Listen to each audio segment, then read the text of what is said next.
Hi, ഞാൻ യൂണിഫോമൊക്കെ ഇട്ട് സൈക്കിളും പൊക്കിക്കൊണ്ട് 6th സെമ്മിൻ്റെ എക്സാം എഴുതാൻ വേണ്ടി കോളേജിൽ പോവാണ്. അപ്പോൾ 1:30യുടെ എക്സാം 2 മണിയൊക്കെ ആയപ്പോൾ എഴുതി തീർത്തിട്ട് നേരെ രാജസ്ഥാനിലേക്ക് യൂണിവേഴ്സിറ്റിയുടെ മത്സരത്തിന് വേണ്ടി പോവാണ്. അപ്പോൾ എനിക്ക് ഹിന്ദി അത്ര വലിയ പിടുത്തമില്ലാത്തതുകൊണ്ട് ഞാൻ അമ്മേനെയും കൂടെ കൂട്ടുന്നുണ്ട്. അപ്പോൾ ഫ്ലൈറ്റ് ഡിലേ ആയിരുന്നു. 11:30ഒക്കെ ആയപ്പോൾ ഫ്ലൈറ്റ് എത്തി. അപ്പോൾ നമുക്ക് കണക്റ്റഡ് ഫ്ലൈറ്റ് ആയതുകൊണ്ട് തന്നെ 6 മണിയൊക്കെ ആയി ജയ്പൂർ എത്താൻ വേണ്ടി.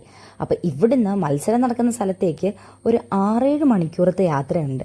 അപ്പോൾ എയർപോർട്ടിൽ നിന്ന് സൈക്കിളൊക്കെ കളക്ട് ചെയ്ത് നമുക്ക് ബിക്കൈനർ പോകാൻ വേണ്ടി നമ്മൾ എങ്ങനെ പോകുമെന്ന് നോക്കാൻ വേണ്ടി പുറത്തോട്ടൊന്ന് ഇറങ്ങി.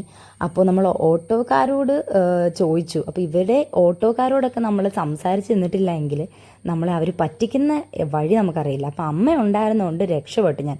അല്ലാതെ ഞാൻ ഇവരൊക്കെ എങ്ങനെ പറഞ്ഞ് മനസ്സിലാക്കുമായിരുന്നു. അപ്പോൾ പോകുന്ന വഴി ഇതാ ഇങ്ങനെ കുറേ ബിൽഡിങ്സും കാര്യങ്ങളും ഒക്കെ കണ്ടു. നല്ല രസമായിരുന്നു ഇവിടുത്തെ ബിൽഡിങ്സൊക്കെ കാണാൻ വേണ്ടി. ഒരു രാജകീയ പ്രൗഢിയായിരുന്നു. അങ്ങനെ നമ്മൾ ബസ് കയറി ബിക്കൈനറിലോട്ട്. അപ്പോൾ ഈ ബസ്സിൽ സൈക്കിളൊക്കെ കയറ്റാൻ കുറേ പാടുപെട്ടു. പിന്നെ നമ്മൾ പുറത്തെ കാഴ്ചകളൊക്കെ കണ്ട് ഇങ്ങനെ ഒരു 6-7 മണിക്കൂർ ബസ്സിൽ തന്നെ ഇരുന്നു. ഞാനും അമ്മയും നല്ല ടയേർഡാണ്. പിന്നെ ഇനി അവിടെ ചെന്നിട്ടുള്ള വിശേഷങ്ങളും സൈക്ലിങ്ങിൻ്റെ വിശേഷങ്ങളും ഒക്കെ ആയിട്ട് ഞാൻ വരുന്നതാണ്. അപ്പോൾ എല്ലാവരും കൂടെ ഉണ്ടാവണം.